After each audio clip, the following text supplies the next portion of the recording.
Let me make sure that hi everyone. I just want to make sure that I am live on YouTube here. Hold on just a second. Yes, we are live.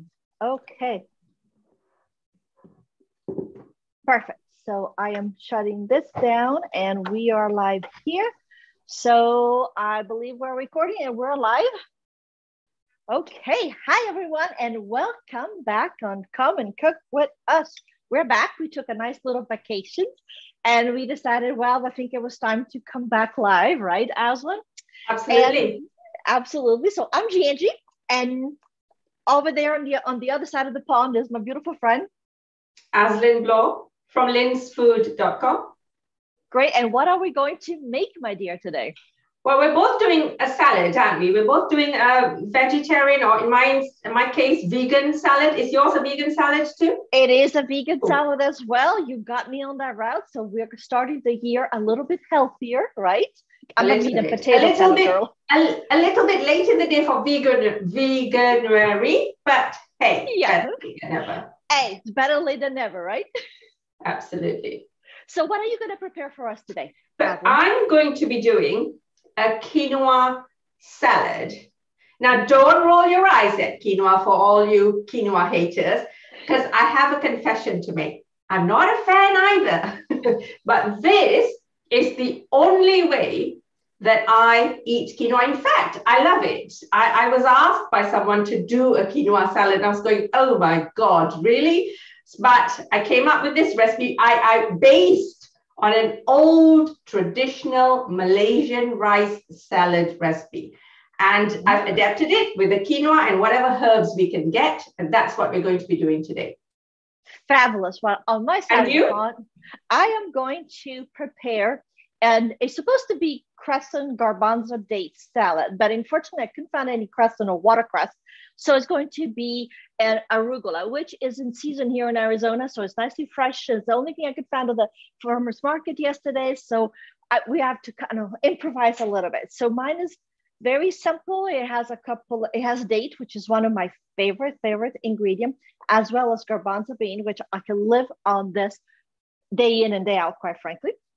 And just mix it all up a little bit with some lemons and scallions and just kind of give it a nice little fresh salad. So would you like to start, or would you like I start? Whichever you prefer. Why don't I start? I'm going to, the salad's got two parts. We're going to cook the quinoa first. So everyone has their own way of cooking quinoa. The way I do it is exactly the same way I would cook rice on the stove. So, but what I'm going to do is we're going to add flavor to the quinoa for all those of us who are kind of sitting on the fence where quinoa is concerned. So what I'm going to do is we've got some rinsed quinoa here. If you can get multicolored quinoa, even better. And what we're going to do is actually heat some. If you've got coconut oil, use that for added flavor. If you don't, or if you don't like it, olive oil will do, or vegetable oil will do, because we've got aromatics going in. I've got a lemon flavored olive oil here. So that's what I'm going to do. So just a little bit of oil. And what we're going to do is actually toast the rinsed and drained quinoa in there, along with some garlic and ginger. And then we're going to add coconut milk and water, because we don't want the coconut milk to be too overpowering. The coconut milk is just there to lend a little bit of flavor. So I've got the oil there and some homemade garlic ginger paste, essentially equal amounts of garlic ginger zap in the chopper with some water, or if you prefer oil, use oil. So I'm going to use just a little bit because I've only got a small amount of quinoa. And we're going to fry that garlic and ginger.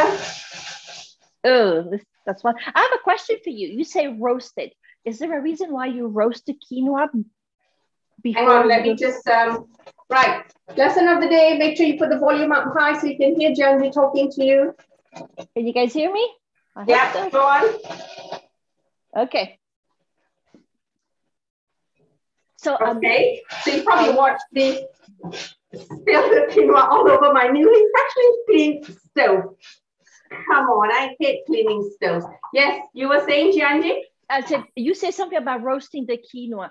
It doesn't make a difference in the flavor when you roast the quinoa? It does. It does. In Asian and Middle Eastern cooking, we like to toast our rice in fat. So whether that's oil or ghee, to give it a little bit give the rice a little bit of sturdiness by allowing the outer shell, the outer layer to crisp up, much like risotto rice retains its bite. So that, but also for it to take on some flavor. So I've got olive oil here, I've got garlic, ginger. I'm toasting the quinoa literally just for a couple of minutes for it to take on a little bit of aroma and flavor. And then I'm going to add some organic coconut milk. That's hard because it was in the fridge. And then I'm going to top that up with some water. Wonderful. Now, quick question, and I know this is kind of sidetracking here, but on your coconut, you said coconut milk, right? Is that what you say? Coconut milk, yeah. Do you put that in the refrigerator? Because I never do. I use the whole thing, but is it easier to put it in the refrigerator and to cook with it? Leftover, I basically transfer it into a glass or plastic jar or container and keep it in the fridge for up to 2 days, or I freeze it. This was kept straight in the fridge like that because I made an earlier portion of quinoa so that I can move on with the recipe. So this is what we're going to do: salt, coconut milk, and water in there. Let it come to boil, and then usually what I do, I cook quinoa the same way as I cook rice, as I mentioned earlier. So I'm just going to leave this on medium heat and leave the quinoa to cook until almost all the liquid has evaporated. And then I'll cover it. I'm going to show you the process. And when the liquid has all evaporated, it takes about 10 minutes. I cover it, reduce the heat right down, and then cook it for another 10 minutes. Depending on how much quinoa you've got there, you may go on to 15 minutes. And that's how I cook quinoa in coconut milk, which makes it rather delicious for this quinoa. Sitting on the fence. Not sure if that makes sense, but well, yeah. I'm in a sitting on the fence quinoa lover as well, and everybody loves and brains it, and I go, But I am going to try with coconut because coconut milk makes everything taste good. I'm sorry. Exactly. It's just like it's just great in creation that we are gifted with, and it makes everything taste absolutely wonderful. So exactly. So that's my quinoa. Let's see what you've got going, Gianji. Okay, well, mine on here is very simple. What I need to do, I use canned, obviously, chickpeas or garbanzo bean, whatever you want to call them, but I like them a little bit soft and a little bit tender to it. So what I do, I put just a can, which is like 15 ounces, of a can of chickpeas with some salt, a tablespoon of salt, a bay leaf, 2 garlic cloves, fresh thyme from my garden, and a half of an onion, which I actually split on quarters, put it all together. And then, I don't know if you can't see it, so I'm gonna bring this closer. See, everything is in there. And then I'm gonna cover it with some water, which I have right here. And I'm gonna cook it very gently actually bring it to a boil and cook it for 20 minutes or so. Because what does it do? It does, I cannot speak English today. What it does is softens a little bit the chickpea. You don't want them too soft, but you don't want them too harsh either or too mushy. So you want to just to kind of get a little bit of that flavor to it. So this is it. I just cover it, put them over my stove, and turning the baby on.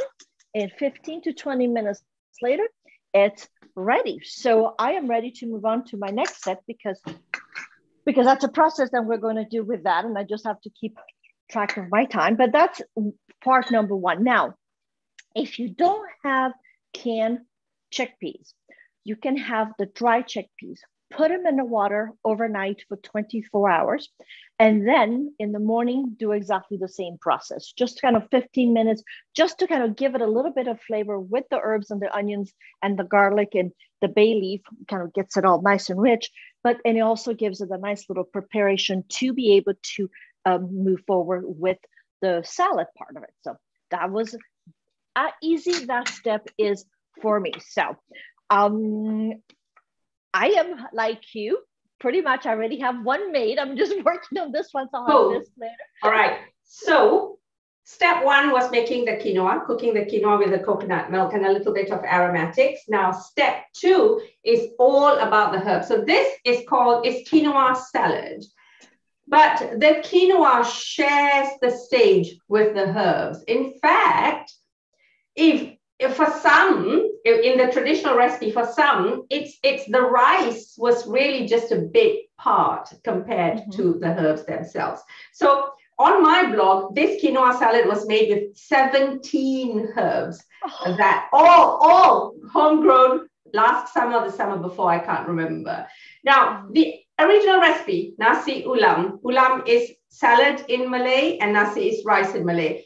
When it was made years and years and years ago, it was made with whatever greens the locals, the villagers could pick when they went out. So anything edible went into it. So, you know, you could have 20, 30, 40.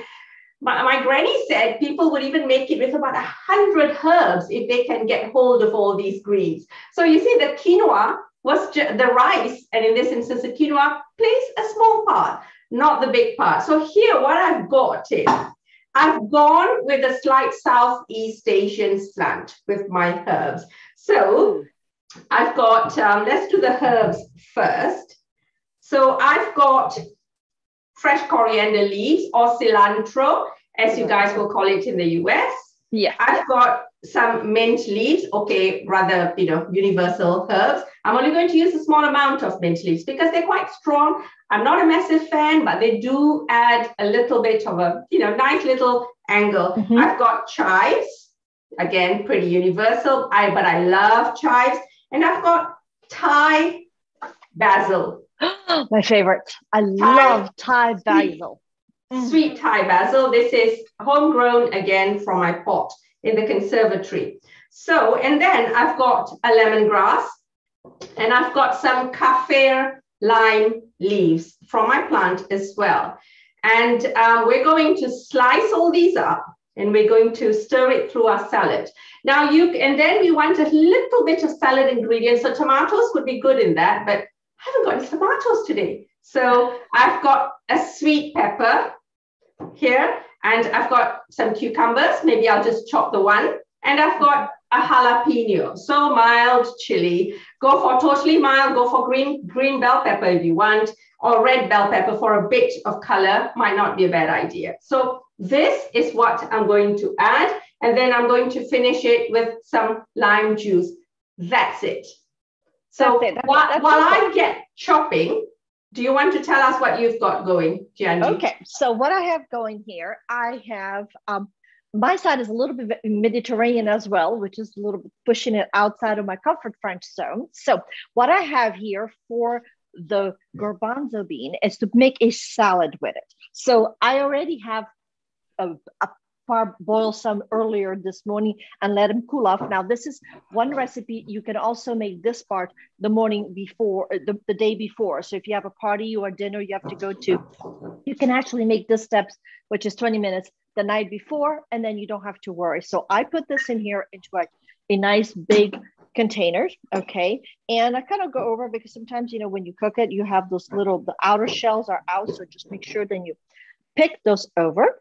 All right, and then what I do, I am adding the dates. I have 3/4 cup of date. I love dates. Those are the store-bought dates. I am very fortunate. My husband gets to travel to Saudi Arabia once in a while, so he brings me back some very good Saudi Arabia dates, and I love them. And I know the gentleman is listening to this, so please send some more when my husband comes because I miss them. They're different. They're very sweet. So I put those in there.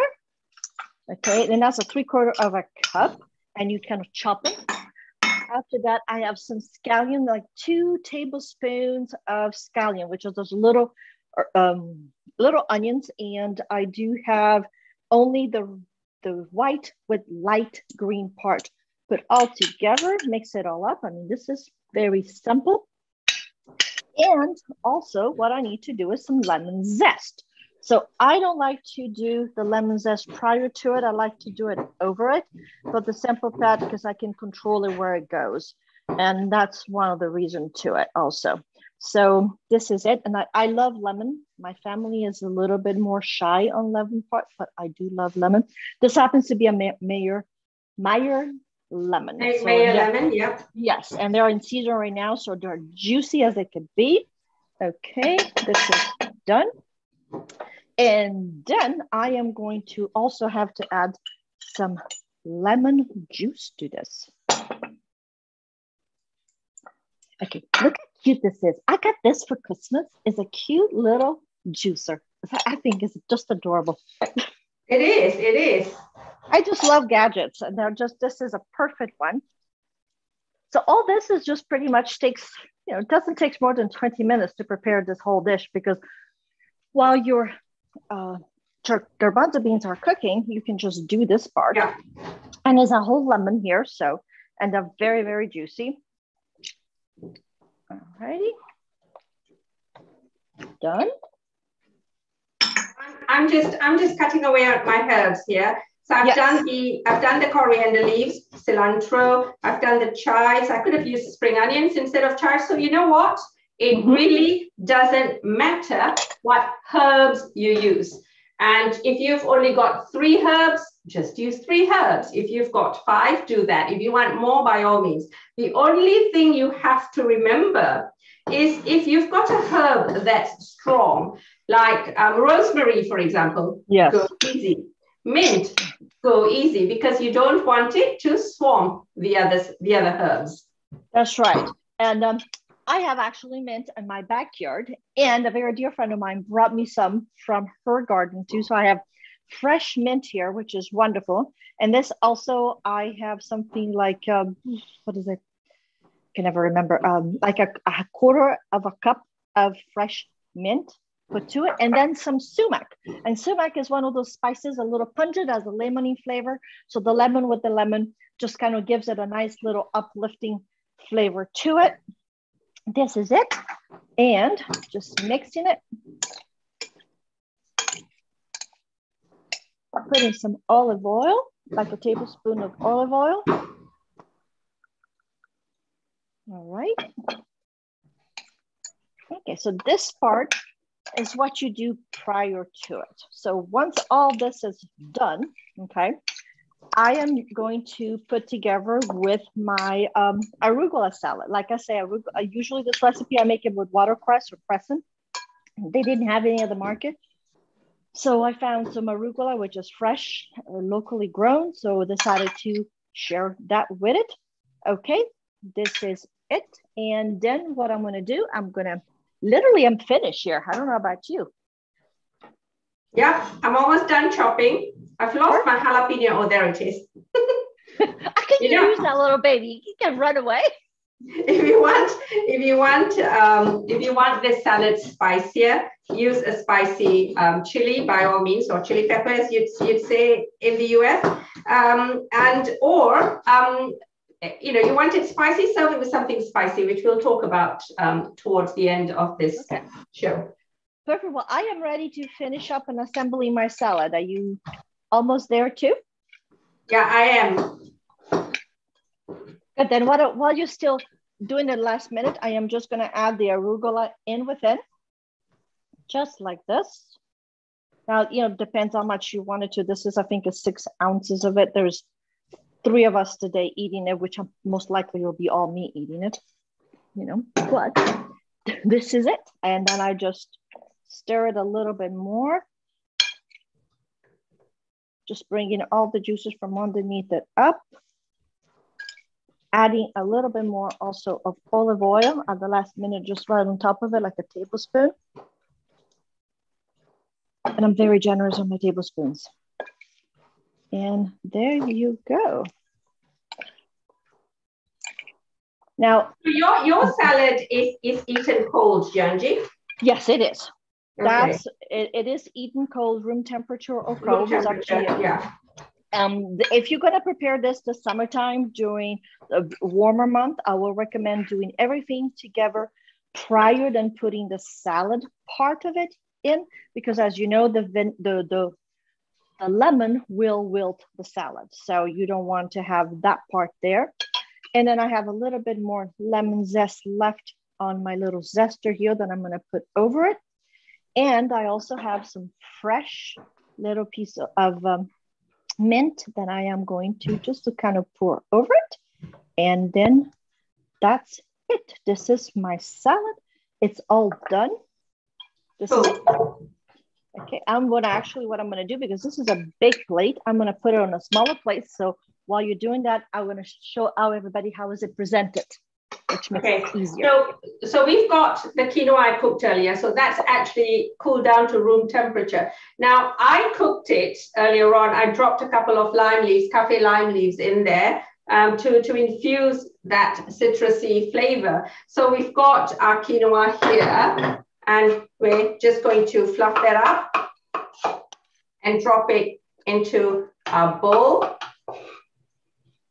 Grab that lime leaf out. There we go. So the quinoa goes in there. So the quinoa itself is already pretty tasty because it was cooked in coconut milk, in a little bit of coconut milk with garlic and ginger. Now, I used a garlic ginger paste that I made at home, but of course, you know, you can just chop up or mince your own fresh garlic and ginger, which is what this was. I just did it this afternoon. So we've got the cool quinoa in there. Now we're going to drop everything that I've been chopping. So I've got lemongrass that's been chopped fine.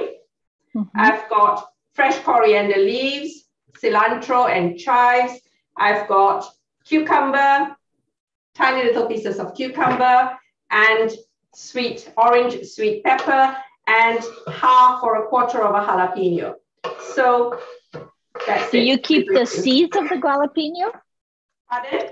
Do you keep the seeds of the jalapeno? Yeah, you can keep the jalapeno if you want to, but jalapenos to me are mild, so it doesn't bother me at all. This year I've got it's end of Jan, and I've got some chilies growing already, being sowed, and I've got 6 different types of jalapeno this year, so that should be fine. I've decided to go mild this year, so 6 jalapenos instead of silly. I need to send you some seeds. So actually, I was going to come to England this a little in the spring, so maybe I'm just going to bring them to you. But I have actually little peppers. I was trying to grow some habaneros, and my squirrel got to it before me. I do have jalapeno growing in the back, and those one he does not get it. So yes, I do have a couple, but I'm not as brave as you are. When I started, this was in the days of Google Plus, so we're talking almost 10 years ago. When I started doing lots and lots and lots of peppers, apart from say just the odd 1 or 2, I used to grow the really seriously hot ones like Carolina Reaper, Trinidad Scorpion and stuff. But you know, I mean, say you get 100 chilies in one season, we'd end up eating only about 5. So I thought it was a complete waste. So, you know, give up on the spicy one. So I'm just going to taste the quinoa. It's got enough salt in it. So I'm not going to bother with salt. What I am going to do is squeeze some lemon juice all over, lime juice all over. Of course, you can use lemon juice to it. I didn't get much out of that, did I? So the other half too. There we are. And now we're really just going to toss that. Just toss your salad. That's it. Toss your salad. Get it all done. That's it. And you know, pepper, of course, because pepper makes everything better. Well, I didn't put pepper because the arugula is a little bit peppery, flavory to it.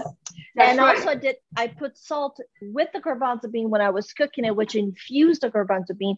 And because of the lemon, the sumac, and the arugula, everything is already has a little pungent side of it. So I decided not to have any salt to it. You taste it, you be the judge of it. But as this salad, and with the mint, which brings it another level of balance with the lemon, to me, there is too many flavors, and the salt would just make it not as good flavor-wise on my buck. So are we ready to taste? Yeah, certainly. So how would you serve your salad, Gianji? I would just serve it as it is on a plate. And I'll just make sure that I put the arugula around it and mix it well, because obviously the weight of the arugula goes on the bottom, goes on the top, and all the dates goes on the bottom. Mix it up, and I just put it on a nice plate. I will just serve it as it is for a nice light lunch with a nice glass of wine and some light dessert later, or for dinner as well. I love garbanzo beans. I will have them every day of the week, so it doesn't really matter. But this is the way I had mine. Just a very simple plate. Oops, ready to fly off the plate too. So, and that's pretty much it. And I want to try it because I love, this is one of my favorite salads. And like I said, I substituted one salad for the other, but you can do, you can do watercress, you can do rocket, you name it. Don't do butter lettuce though, because it's too much. Yes, it's too light. Same here. Use whatever vegetables you want, whatever herbs you have access to. I went with Southeast Asian because, hey, I'm Southeast Asian, and right. I've got lots of these exotic herbs growing in my conservatory, so I've got access to them. But, use parsley, use tarragon, use sage, whatever you want, whatever you have access to. So perfect. I would serve this even on its own, just as is, for a healthy lunch, or it can be a side served as part of a main meal, or even as a starter. Now, sometimes if I'm feeling extra hungry, I would have, this is supposed to be vegan. So to keep with the vegan theme, I would have some lightly fried tofu, air fryer, or in that little bit of oil, whatever, or grilled tofu. Or if you want not to bother about the vegan part of it, then a fried egg would go super nicely with this. Imagine that sunny side up on that, right? That would be perfect. Egg yolk, right? I'm hungry. I am hungry just by you saying that. That sounds fantastic. So, and this is like I said earlier, same thing, either a main dish by itself, a little bit of a side salad, lunch, a perfect lunch with a glass of wine if you want to, or nighttime. So, and that pretty much solves it up. The recipe will be underneath it. I will put the link to Lynn as well as Lynn's food, half Lynn's recipe, as well as mine underneath it. And of course, if you have any questions, by all means, please write it down, ask us about it. We'll be more than happy to reply. We're good about that once in a while. And so now we're going to be meeting again, not next week, but the week after, because we have a few things going on. So they will be on the 12th, if my memory serves me right. 12th or the 13th, I'll speak to you about it, because originally I asked for the Saturday because we have a birthday, but my kids said, who cares? You're just on there 30 minutes. It doesn't matter, mommy. So, all right then. Perfect. Then we'll be back in 2 weeks. But meanwhile, if you like this video, please like it, share it, subscribe to Lynn's channel, subscribe to my channel, thumbs up. We so appreciated you being here today. Thank you for spending your Saturday morning, evening with us. We so ever appreciate it. You enjoy the rest of the week and see you in 2 weeks, right? Absolutely. 2 weeks. Bye. Bye-bye, everyone.